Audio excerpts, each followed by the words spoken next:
गंब्रै रायजोआव जानाय राज्य सभा बिसायख'थिनि फिथाइखौ फोसावबाय।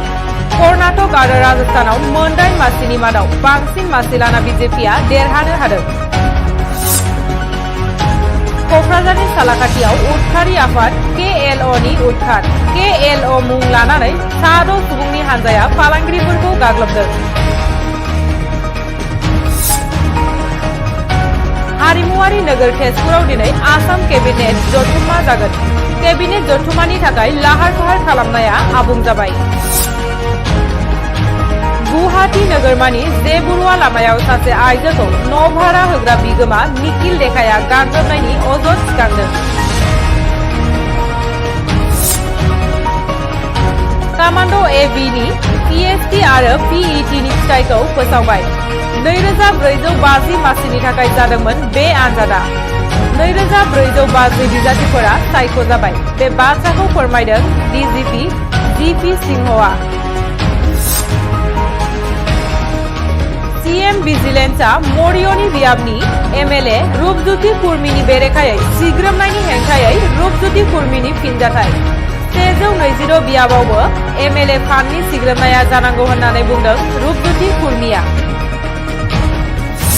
नुपुर शर्मानि हेंथायै हादरनि गुबुन गुबुन ओनसोलफोराव खुद्रिसारनायखौ नुनो मोन्दों। नुपुर शर्माया भारतआव हजरत महाबतनि बेरेखायै बाथ्रा बुंनायखौ लानानै रागा जोंखांदों मुसलमान हारिनि सुबुंफोरा। गिबि मन्त्रि डक्टर हिमन्त बिश्व शर्मानि मोनसे गेदेर फोसावनाय। अक्ट'बर दाननि 2 खालारनिफ्राय जागायगोन मिशन बसुन्धरा 2.0आ।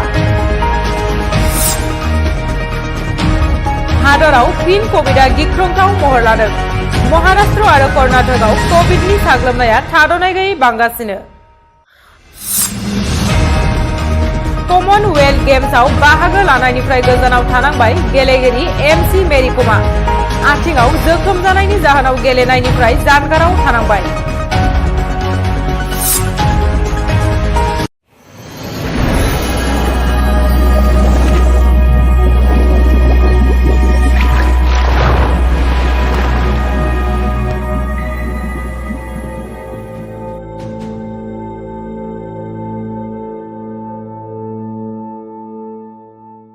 नोंथांमोना सानफ्रोमबोनि खौरांखौ मोननो थाखाय रिलाइभ निउज 24 बड' इउटुब चेनेलखौ साबस्क्राइब खालामनायजों लोगोसे फेसबुक पेजखौ फल' खालामनानै लाइक शेयार खालामनो दाबाव।